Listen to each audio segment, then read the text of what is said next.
Hello and welcome to Mindset Kitchen. My name is Diana Paliokaite and I'm the host of the show. In my kitchen today, I have Nilesh Satguru.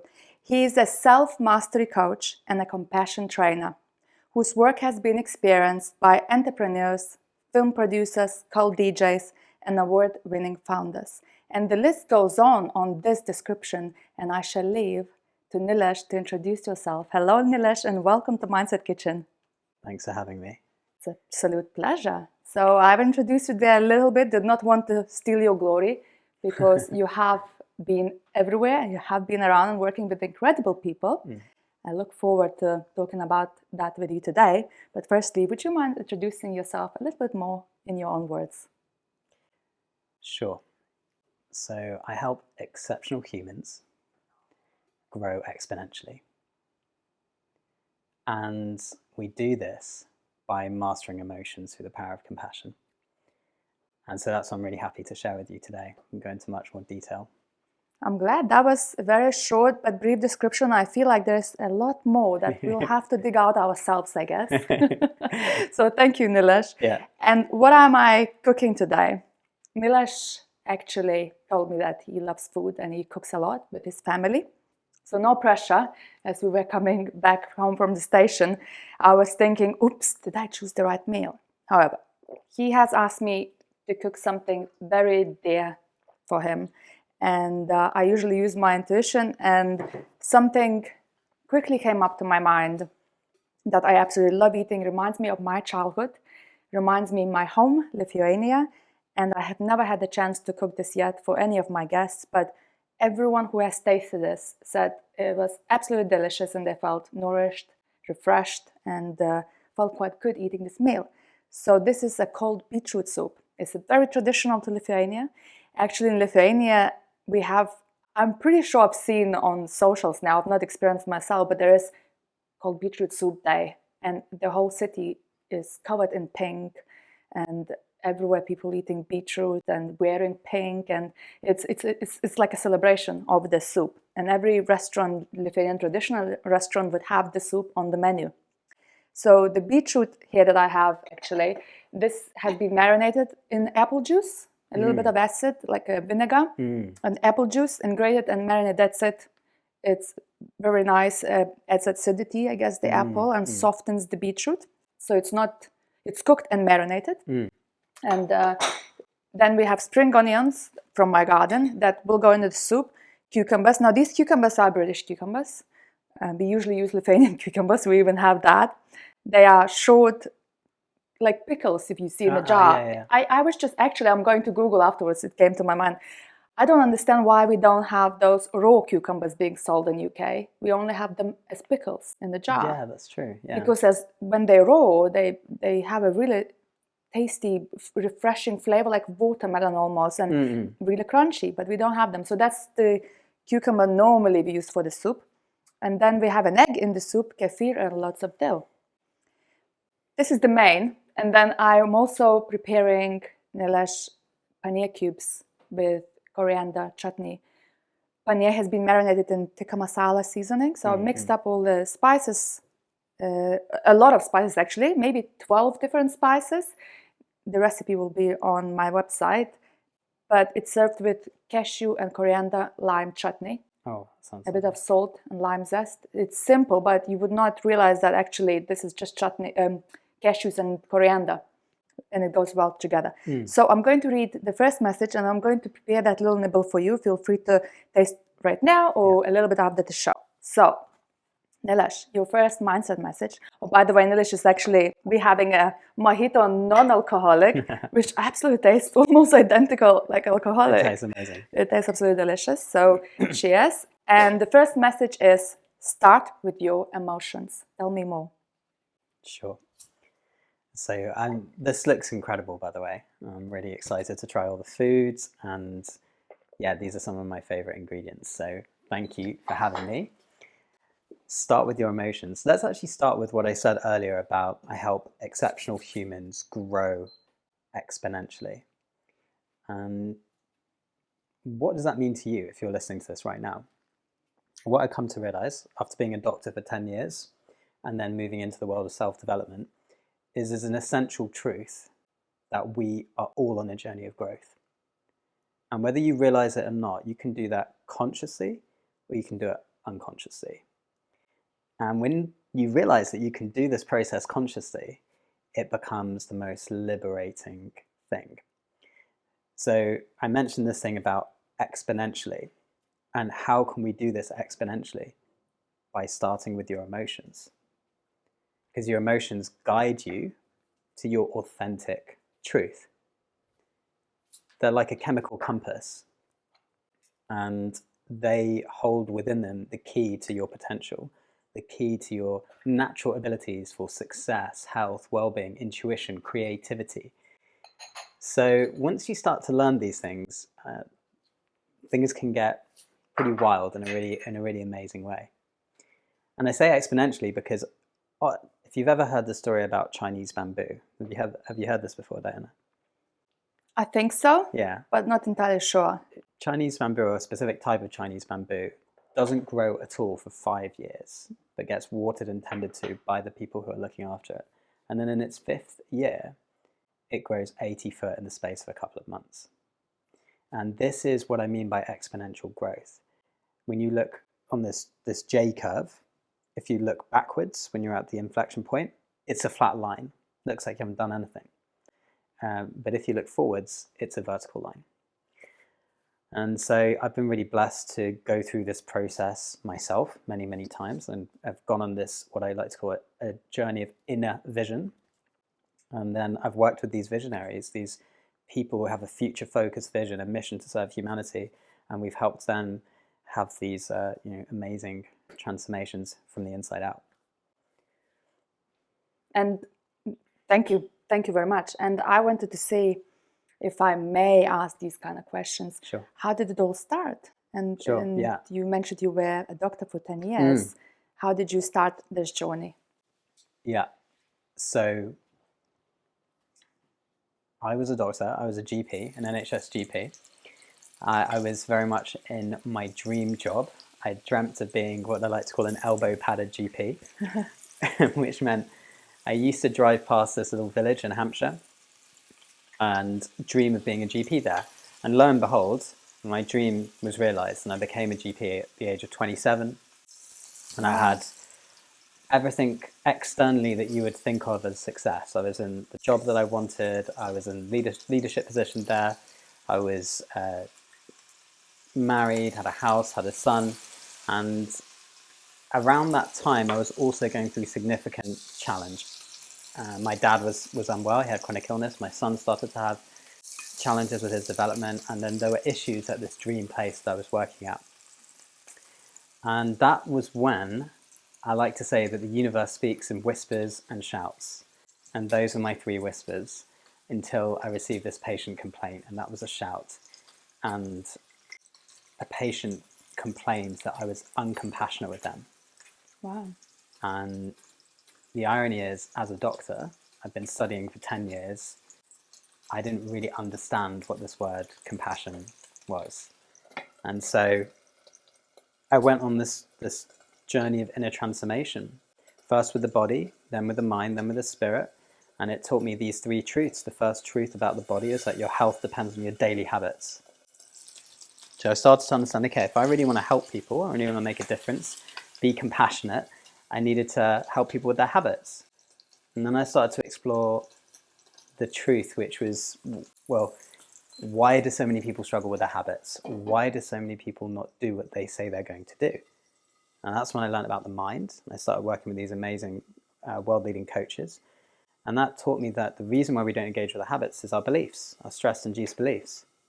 But again, my curiosity kept going. I thought, well, if we just conquer stress, like what's the cause of stress? And that led me on this spiritual journey. And that's when I worked with yogis and swamis and energy healers. And I've been blessed to learn from Tony Robbins' energy healer, Oliver Nino. And that basically taught me that the reason why we feel stress is we feel disconnected from our self, our true self.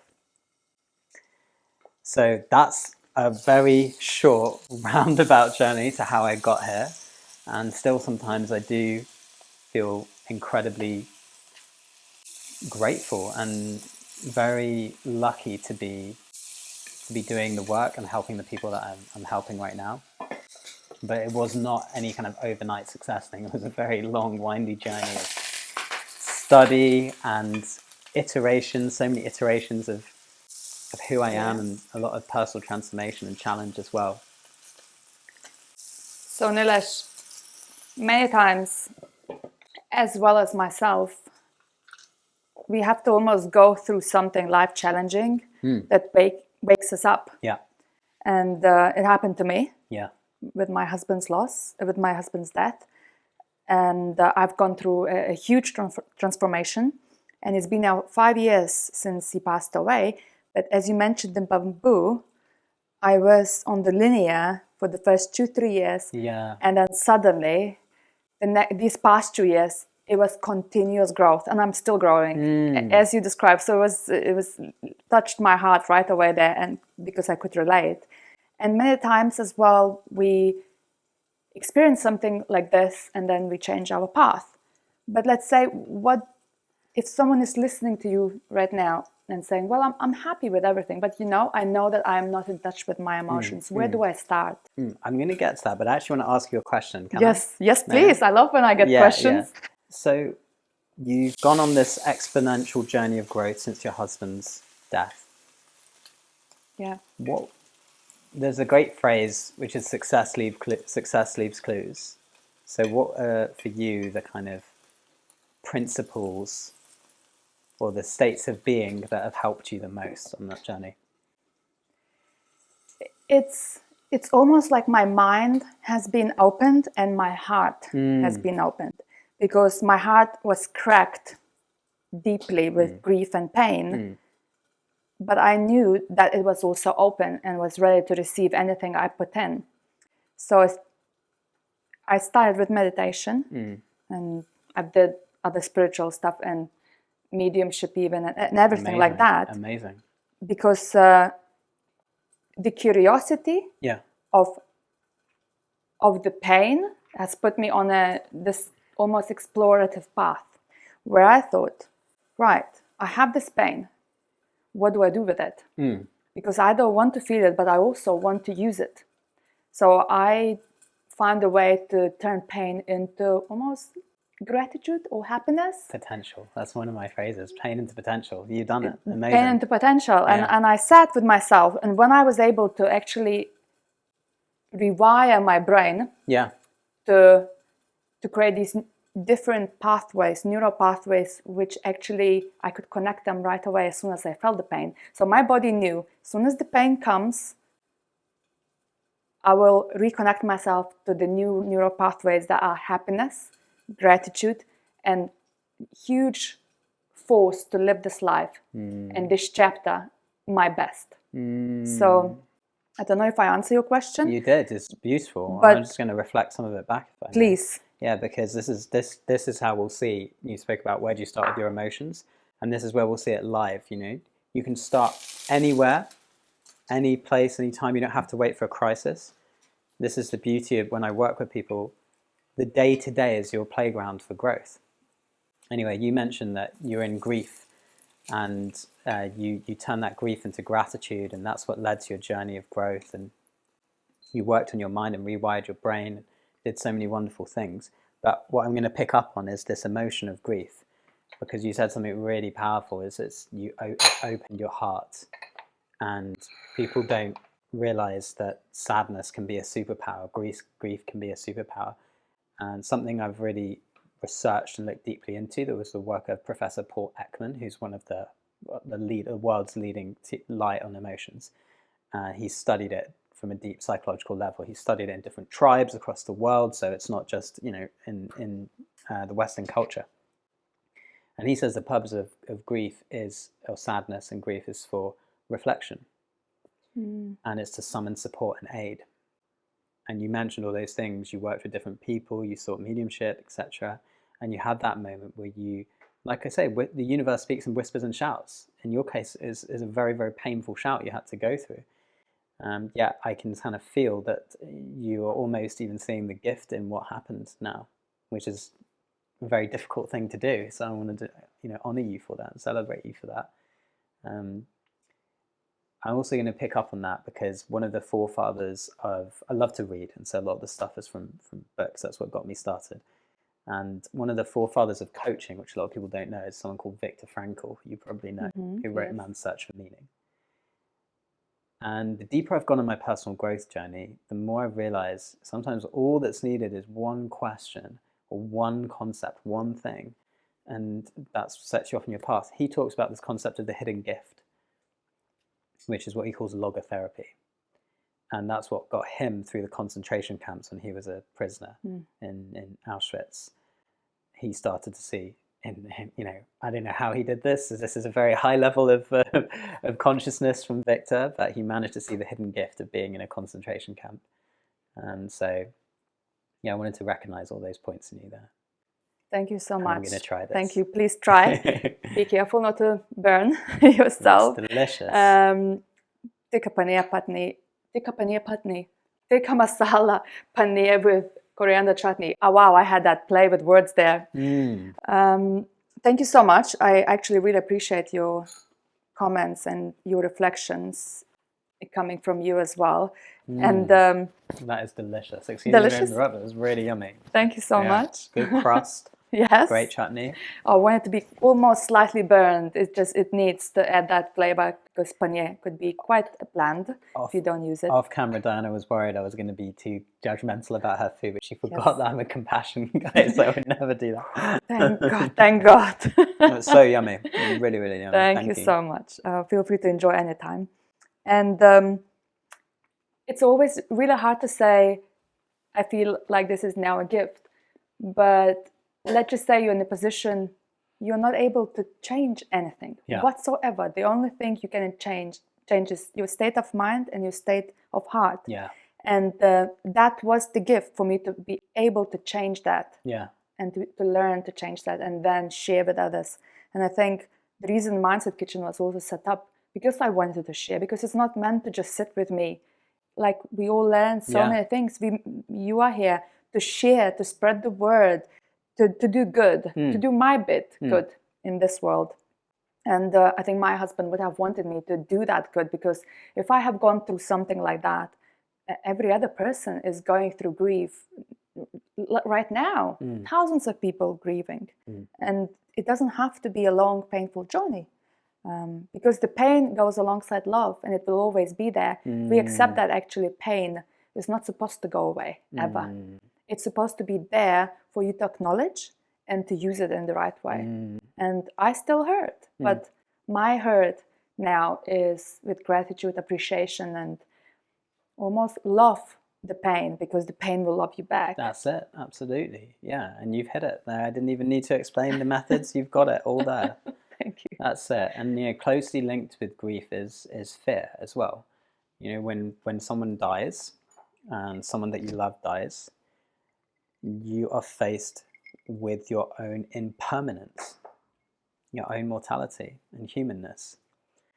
I remember it was in 2022, it was this regular Sunday night. I was planning my week as a good high performance coach I was back then. And I got a call from my mum, and it was 9 p.m. My parents had gone to Sri Lanka. My dad was a little unwell at the time. So, we were aware that it was a holiday and he was chronically unwell. Anyway, as I picked up the phone, he was in cardiac arrest then. Oh. And I could see him, and I spoke some words to him. I said, I wish you well, Dad, and I sent him loads of love, and just saw him in his last moments on this planet. And it was a really profound moment. I went through that. Although I was kind of semi in this world at the time, it really cracked me open. After that, I went on a real spiritual journey, and I think that it really taught me a lot about my own mortality. And so if anyone wants a really powerful way to deal with fear, is behind every fear is the fear of death. That's the ultimate thing. So often the minor anxieties that we have day to day, underneath that is some afraid to live a life that's true to yourself, some shame about something that you've done. And a lot of us have fear. Fear can be a very powerful thing. We need it. Nothing is right and wrong. There are dangers in the world. We need to be aware of them. But all of the things that occur to you in the external world are great breadcrumbs to look within. And this is the essential truth I'm here to share. It's no different from anyone, from the Buddha, the Dalai Lama, any of the spiritual teachers. They all point you within. No matter what occurs outside, they all point you within. So with fear, if you're sitting in a state of fear, in fact, I just spoke to a really amazing person who achieved phenomenal things in the world, all the external things, the private jets, etc. And they were waking up with palpitations in the morning. And I spoke to them and I asked them the questions of what's next, what's next, what's next. This is how you work through a fear. When you say, I think this is going to happen. And then I say, and what's next, what's next, what's next? And you ultimately get to a hidden regret that they've got that they need to do before they die. In their case, it was, I'm not spending enough time with my children. So they never you don't explicitly say it, but the mind will be there going, well, if this happens, then I don't get that. If this happens, this happens. And usually, in my experience, the regrets are around the way you've treated your loved ones. So this is the hidden gift. And this is why it's obviously not always a straightforward process to uncover. But when you uncover it, it's decades of growth in one moment.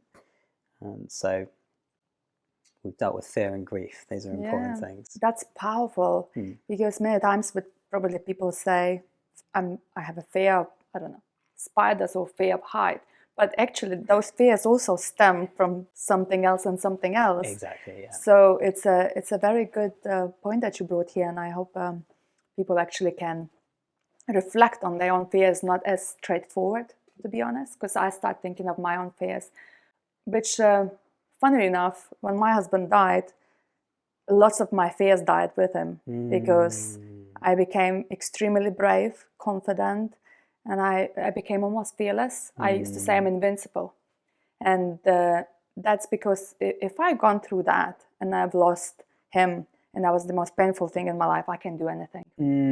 It's put me on fearlessness path, and every time the fear that arises in me, I say, wait a minute, am I worried about that? Okay, well, I'm going to go and do it. Yes. And it goes. Yeah. So it's almost like, come on, keep on coming, because I'm not scared of you. Yeah. And then obviously I discovered it's all in your head. Yeah. Whatever you choose to think, it will be in your head. So if you think you're scared, you will be scared, and vice versa. Exactly. And I know that my head is waiting for me my brain is waiting for me to direct my thought whichever way I want. And when you realize actually you are this powerful, you can choose this or that. That's it. Yeah. That's it. So if a fear comes, you don't have to choose it. You can change it. Yeah. So it's all these realizations as well. But that comes with a lot of practice and a lot of work, as you say. Yeah. You can't just look at the mirror and ask these questions until you uncover. You naturally need someone to help. I did life coaching as well, and I had been coached by many people to get their hours worked up. So we had to coach each other. 50 hours of coaching, which I dealt with a lot of things there as well. But nevertheless, I still have a mentor. I still have people that I discuss various things with.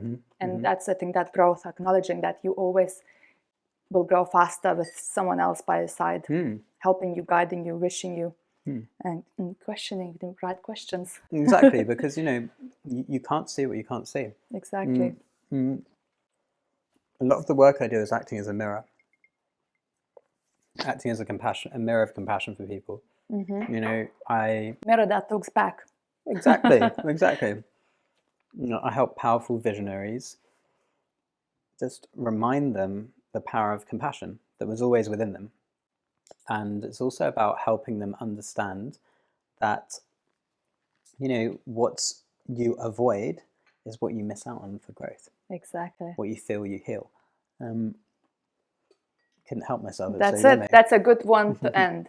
Yeah. What you avoid is you miss out on in your growth.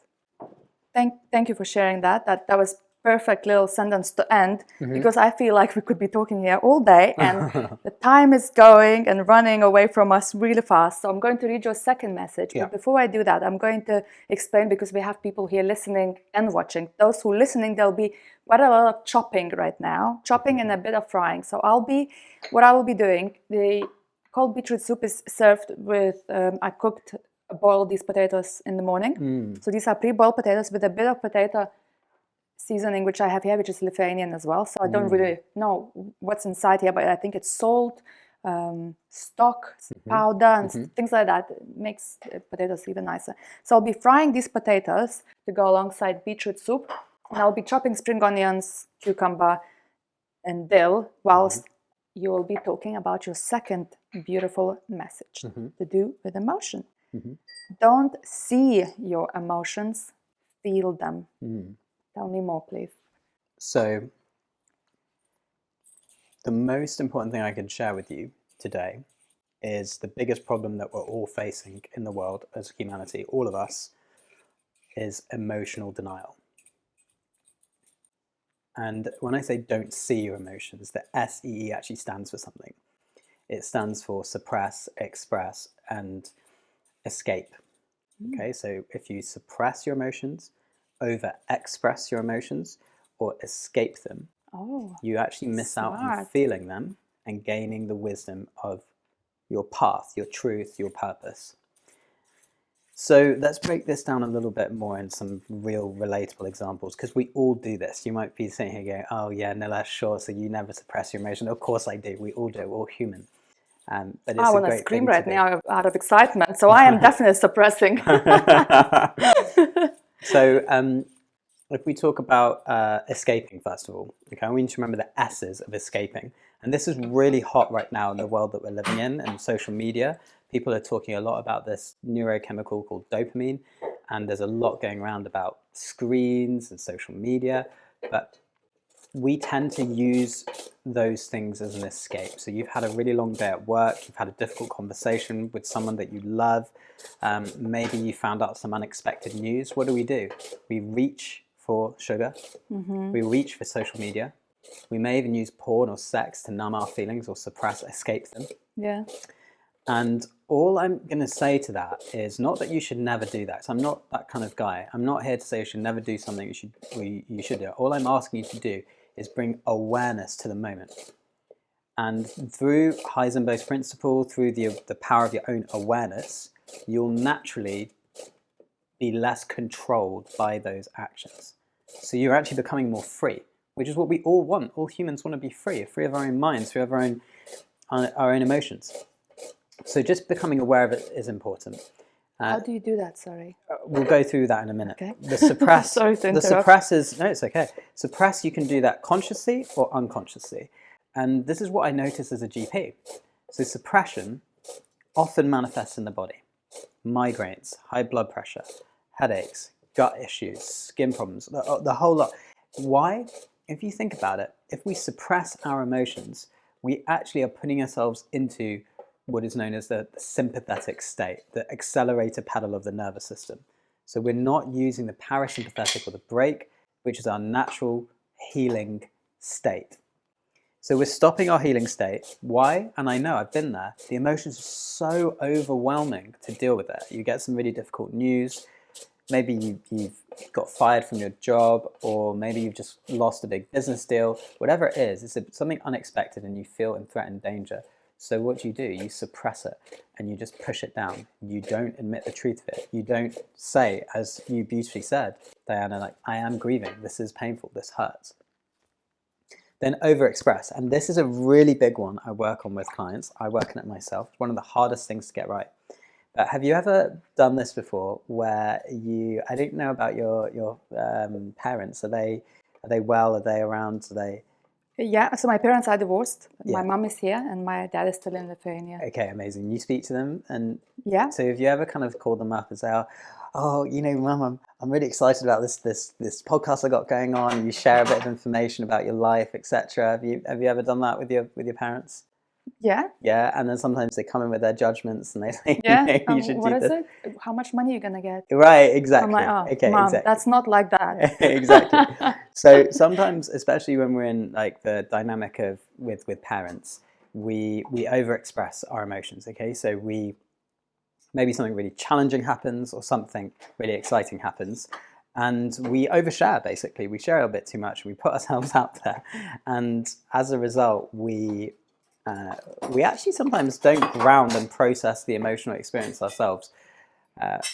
Overexpression is another thing that happens with gossip, and a lot of people don't realize that they do this. But if you potentially are talking about other people, you're really sharing that you haven't been able to deal with your own emotional experience about someone else. Yeah. So overexpression, you might people thought a while ago that if we don't express our emotions, then we're going to get anxious and depressed. Freud used to say that when you suppress your emotions, you get anxiety and depression. And so wrongly people thought that if they express the way that they feel, that they will never get anxious and depressed. And on the surface, that appeared true. But actually what happens is you tend to propagate the emotion. So if you continuously talk about how afraid you are or about how much pain you're going through, that can be unhealthy as well. So the better way to deal with it is to find it in the body, give yourself compassion, release it. And maybe you share it with a few trusted people, but maybe people who are professional if you're going through something really difficult, as opposed to people who are too emotionally connected to you. So this is a really, really big one I work on with clients, is the not the overexpression of emotions, because it propagates the situation instead of actually processing it, instead of dealing with it. Yeah. So this is the importance of not seeing, suppress, overexpress, or escape your emotions. If you get this right on a day-to-day basis, if you kind of ask yourself, and if you do a little review or an audit of your emotions on the day-to-day, and you ask yourself, was there something I needed to feel today? You think of a difficult situation. This is a really simple way to make this work, actually. If you ever experience any stress, the root cause of stress are suppressed emotions. And so if you ever experience any stress, it could be you had stress today when you were getting your kids into the car and so you were trying to get them to leave, or it could be something to do with your work or your health or whatever it is. At the end of the day, just sit on the edge of your bed and ask yourself, what was the basic feeling I was avoiding? And usually your intuition will come in and it will say fear or sadness or anger. I was angry because of this, this, and this. And you meet it. You welcome the feeling, find it within your body, and you say, I welcome you, anger. You find it in your heart, and you breathe into that area, and you allow it to process. And you'll know that it's processed because you'll feel some relaxation within the body. And this might sound like, well, is that it? Is that it? It sounds so simple. And it is simple, but the truth is it's really difficult to face your emotions when you're busy, when you've got so much on and other commitments. And you often don't want to speak the truth to yourself. Because if you then admit that, oh, so stress is because of my suppressed emotion, not because of the world, it's because of my suppressed emotion, people can sometimes find that quite affronting. Of course, you know, having dealt with grief, Diana, that there's an ultimate truth in that you're a great example of someone who's gone through a very difficult situation and grown immensely from it.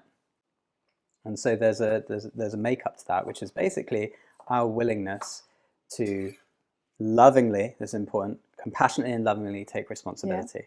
Yeah. And not from this place of I'm a bad person, I'm unworthy, I'm not lovable, but from a place of I'm innately loving and worthy, and this is why I'm taking responsibility for my feelings and my life and moving forward. I wanted to interrupt you in the most nicest way so many times, because I understood everything you were sharing with us, and for me it was very relatable as well. And something that came up to me when you mentioned that, I don't think I ever thought about it that way, but when people, I have tears, but not because you made me emotional, the onion. I'm actually feeling a little bit of tears, but rightly so. It's when we feel sad about something, or we're stressed, or we're anxious, or we experience something, people tend to talk to other people, to friends, to family, talk over and over and over about that, because they're never going to be solved, let's just say, by friends. Friends will be, perhaps they will say, I understand you. Not necessarily, really, anyone can understand just you best in your own situation. But many times you would be sharing something, but it's not going away. It lightens a little bit, perhaps, Yes, because you exactly. said it to someone, but it's Exactly. not going away. Exactly. Again, you meet with someone who, perhaps, let's say if I'm meeting with you, you would be the kind of person who would pull that out from me right away. Again, I would be talking about it. How sad. And as you said, it won't be going away. Yeah. You're just making it bigger and bigger Exactly. and bigger. Exactly. And your brain is making stronger neural pathway, stronger and stronger and stronger. So that means you will need to work more and more and more on it, because you're just making it bigger, more meaningful in your brain. And that was quite interesting, because I never really looked at it that way. Let's say if someone tells me something, I listen to them, but I don't think I would want to say, what are you going to do about it? That's usually what I would want to say. Yeah. What are you going to do about it? Yeah.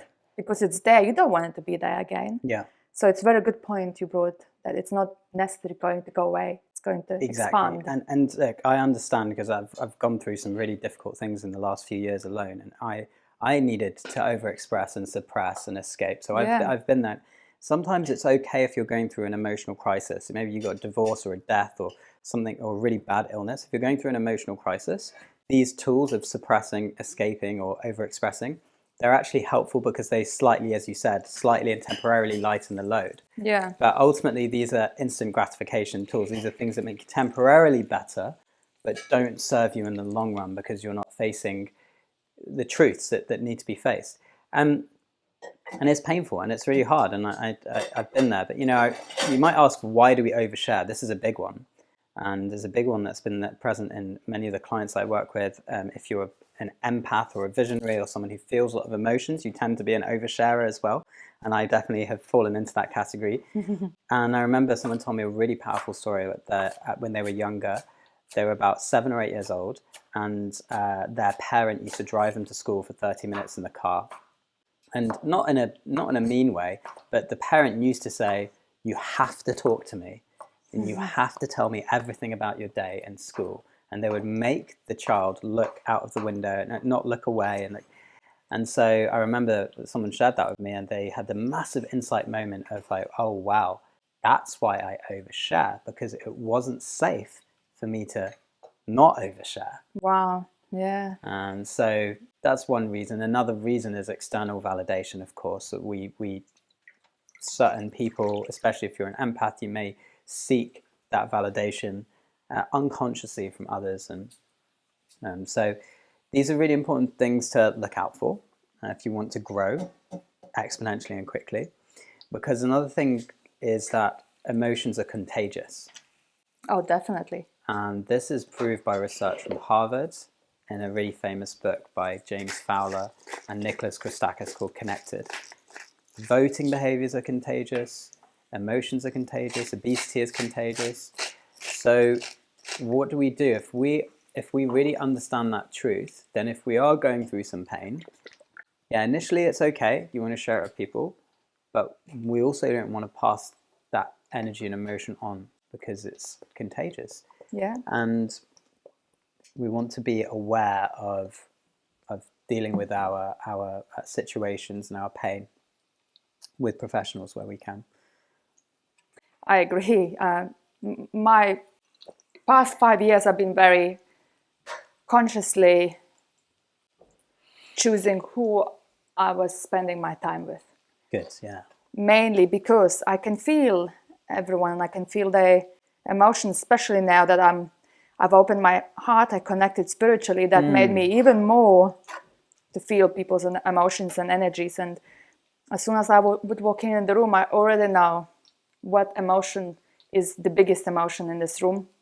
And I'm drawn to those who just still withhold that positive, happy emotion, whilst the main room is quite tense and maybe lots of stressed people, for example. I still find people who are the happiest in that room. There you go. Because I'm just drawn to those people naturally. And naturally, this is my intention always, is to meet people who have share my energy, share my outlook, share my values, and things like that. So I know people do talk a lot that emotions are contagious. It's like a sneeze. Yeah. It's contagious, and take that seriously, because people don't necessarily realize that actually they are affected sometimes by other people's emotions, not even by their own. 100%. There's an amazing tool that I learned from one of my coaches called Rich Litvin, and it's called the energy audit. It's so simple. So all you do is you take a piece of paper and you draw down the column. On the left side you write energy givers, and on the right side you write energy takers or energy drainers. And then you think about the people, the places, the thoughts, the habits, the projects in your life, and you do an audit. It sounds so simple, but how often do you use this tool of gentle reflection? Where you just take half an hour, and you just compassionately, so we're not doing this to judge or hurt or harm, we're doing this for the benefit of growth. You look at your audit and you'll see, oh wow, you know what? When I go to the pub with these two people, my energy is off for the next week. And I'm not saying that that means that you should definitely cut people out, but it's just something to bring awareness to and go, okay, especially the people that I work with, and you'll like that as well, Diana, that you've got a mission. And so when you have a mission, your energy is everything. It's everything. It's the difference between you having a great idea and helping more people, between you not falling short and not growing. So this is a really great way to see, you know, where your emotions have been, where your energy has been. And of course, emotions, just energy in motion. So I'd love people to try that. And I love that as well, and I'm aware of it as well. I've read about it, and it's a great way. And I think it's such a simple thing to do, but I think we underestimate how simple things have a big impact, because that process of doing it maybe 5 times, it will set you off, because that's all it needs for you to start that growth. Yeah. It's hard to grow, and it's hard to do this inner work yourself. Yeah. And most of the times we will be doing the inner work ourselves. Yeah.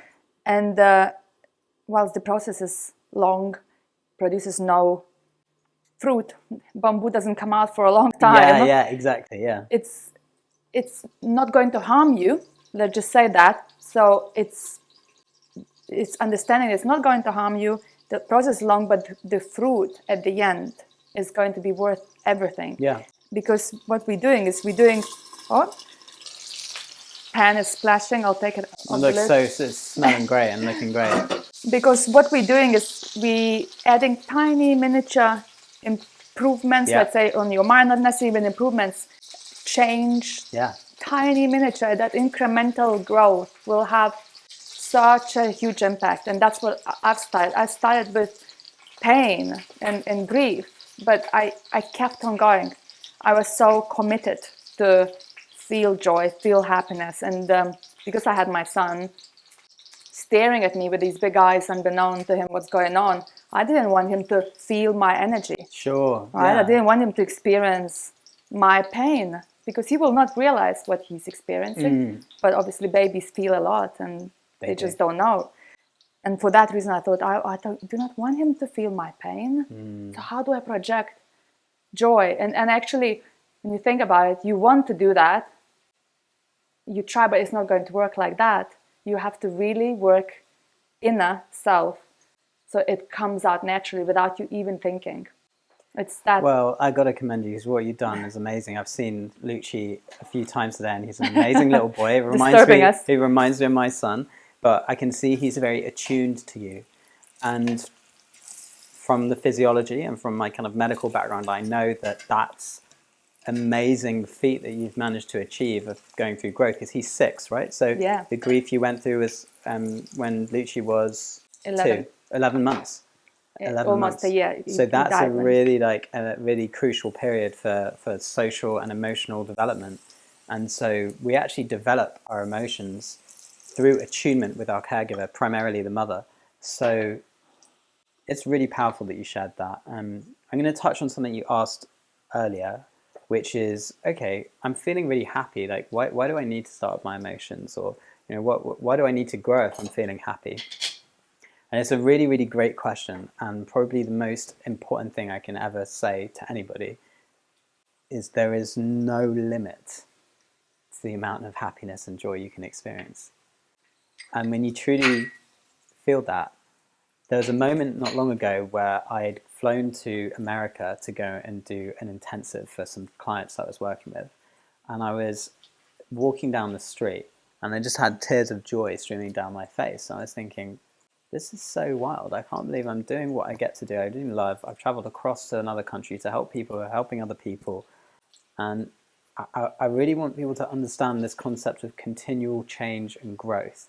It's such an essential tool. So I would actually say that those people that say, I'm happy as I am, you're actually secretly stuck.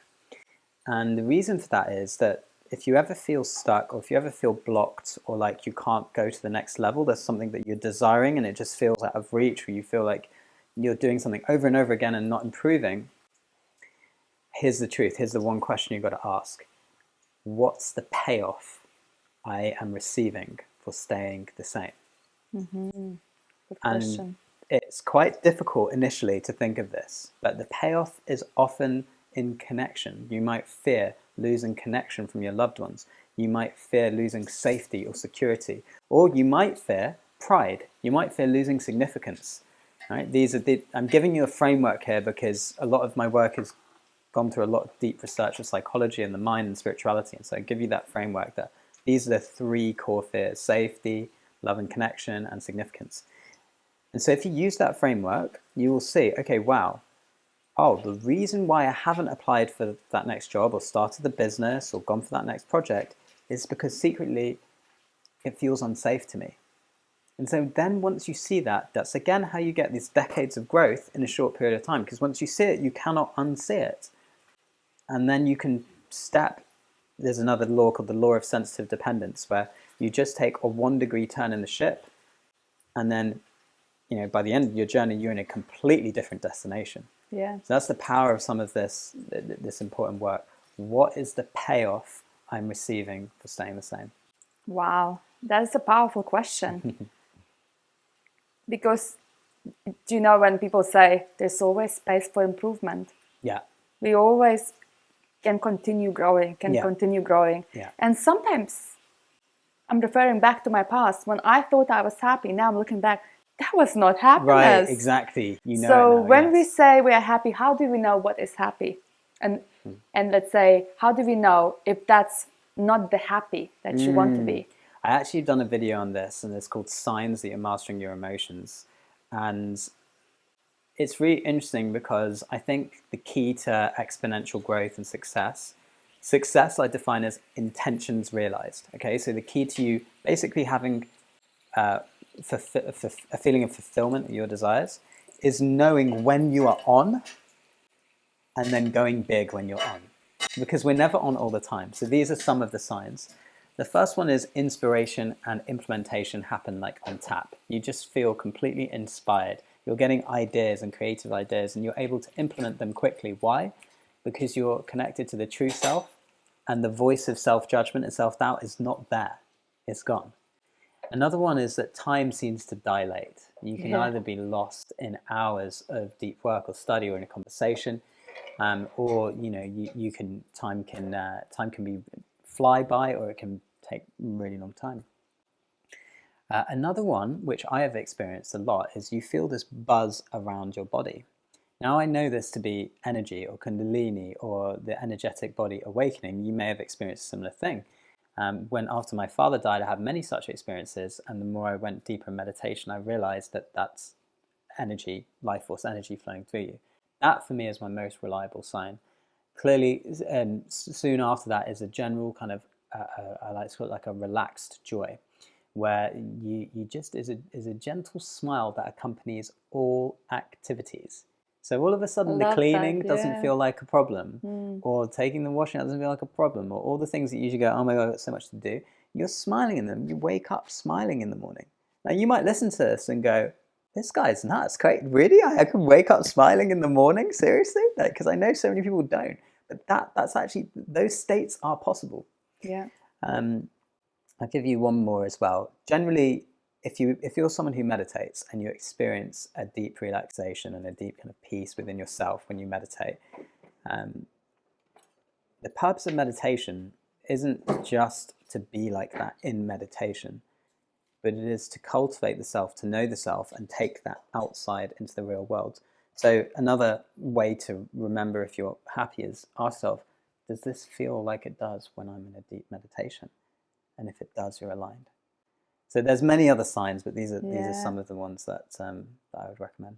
That's beautiful. Thank you so much. I just realized there's a third message. And again, we in flow. Can we say that? We're definitely in flow. Yeah, and I'm in flow with the meal because the meal is ready to be served shortly to you. And I'm going to read your third and final message. Is choose compassion, awaken mastery. Yes, that's definitely something, again, I can relate. Please, can you share with us? Sure, yeah. So compassion to me is, so the Buddhist definition of compassion is an awareness of suffering and taking action to relieve that suffering. And that can be for the self, the world, others. There's many layers of it. And it's a very, very beautiful thing. But I actually see it as something much, much deeper. So I see compassion as the ability to embrace, enhance, and release any state. And if you understand the power of that, some of the stuff I've spoken about today has been quite challenging. Take full responsibility for your life. Take full responsibility for your emotions. Don't talk to your friends about these things. But notice that the intention of all of that stuff is one of compassion. It's one to say that you are whole, complete, loved as you are. And because you are that, then surely you'd want to grow and be free and contribute and make the world a better place through your own growth.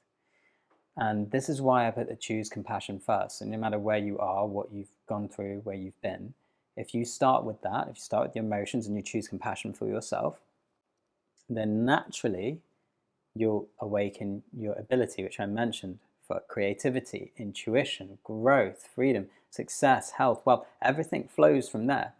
And if ever I'm struggling with a goal or an accomplishment, I'll always tune into my intention. What was my intention? Many times that happens to all of us. We all have an ego or have a human side of us. And if your intention is self-serving and not something that serves the planet, the whole, other people, in my experience, it's more likely you're going to struggle along that race. There's that great phrase of, which is, the problem with the rat race is if you win, you're still a rat. Yes. So this is the really, really key bit. There's from all of my study, 250 plus books, the coaches I've worked with, the healers, the experience of speaking to thousands of people as a doctor, there's a sequence to the way that you can grow. And if you grow in the sequence of choosing compassion for yourself first, then everything flows kind of naturally and effortlessly from that point. So that's my important message to share on that one. And to finish on that as well, I think if you are able to choose emotion and choose to tune in into emotion, it was very good. Actually, I always visualize everything you say.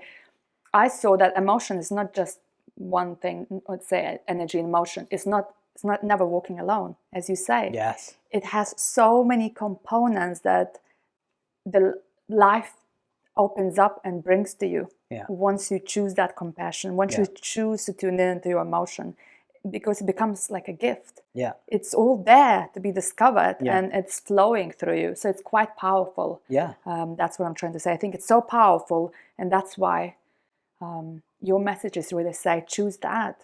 Focus on that first. Yeah. Because the rest will just come and fall into the right places. Well, and I know for people sounding woo-woo, let's get some clear neuroscience about this. I am very woo-woo, so... Let's get some clear neuroscience in this as well, okay? Because compassion literally connects all of your brain. So it connects the right side to the left side through the corpus callosum. And I'm not just saying this. This is based on studies where people are taught to meditate on compassion, and then they are then put through functional MRI scanners and compared with people who haven't been taught that. So it's very robust stuff. Connects the right side of the brain to the left side of the brain. Connects the prefrontal cortex, which is the CEO of the brain, or the side of the brain that's responsible for focus and emotional regulation and insight and foresight and planning. It connects that to the more primitive areas, And then this is the coolest one, is it connects what's called the connectome. So widely separated areas of the brain are connected when you meditate on compassion. This is why you can do that questioning and find that memory years ago, that trauma, right? Because you've learnt to connect all parts of you, all parts of your brain, all parts of yourself. And we all know, right? If you've ever watched the movie Limitless or any of those movies about the limitless pill, when they go, what happens if you use 100% of your brain? You know, this is a sort of the same essential truth with compassion, is when you meditate on it, when you practice it in your day-to-day, you step into your potential, all parts of you. Thank you so much, Nilesh. The food has arrived. Looks so yummy. I really want to try the potato first. So the potato has the little black dot is actually the spice, so it's absolutely. So share with me. Okay. So you peeled them and then you cut them into these little rounds, and did you boil them like Boil that? them. In the rounds, or in the rounds, yeah. Amazing. In that, yeah. Amazing. And please feel free to ask if you want any more. It's okay. Any more salt in there? I'm wearing Invisalign as I'm talking to you, so that way I was not able to taste right away. But you're meant to pick a potato, pick a soup, a bit of egg, and it's also in your mouth. If you need any more salt, please let me know. It's personal preference. I forgot to do an important thing, which I do these days, is like blessing the food. And then I will absolutely follow your follow the guidance of the right Lithuanian way of eating. I love that. This looks so delicious. Whilst you're trying, Nilesh, I just want to say thank you so much for being here. Your energy here. I hope people through the audio and through the video felt that it's extremely calm in here. So that's what I felt. You're really calm and you really genuine. These are the two things that I kept on feeling throughout the time with you, and I'm really, really grateful to have you here. And just to remind, we discussed about start with your emotions. Don't see your emotions, feel them. Can you remind me what does SEE? Suppress, escape, over express. Did you hear that? This is so yummy. I love it. I love that one. And choose compassion, awaken mastery. I am extremely grateful again for you being here. Thank you everyone for watching. All the details will be on the website. And actually, Nilesh has already tried my dish, so I'm going to quickly ask, how is it? I really love it. I love the black pepper. On the spot. It's so good because it reminds me of my mum used to make soups like this with like full of onion and black pepper and the pepperiness, as well as the delicious sweetness of the beetroot, and there's acidity from it. Very yummy. Thank you so much. Yes, I was doing that in the background. Actually, I was using kefir that you can actually happily now get in every supermarket, whereas before kefir was not a thing in UK when I came here 20 years ago. So kefir is really easy to get in supermarket. Spring onions, cucumbers. The only thing that you might need to look for in this recipe is go to Eastern European shop and find this particular beetroot for the beetroot soup. The rest is easily available, quickly to make, easy, quick, and very nutritious. So please enjoy your meal. Thank you everyone watching and listening, and have a good day.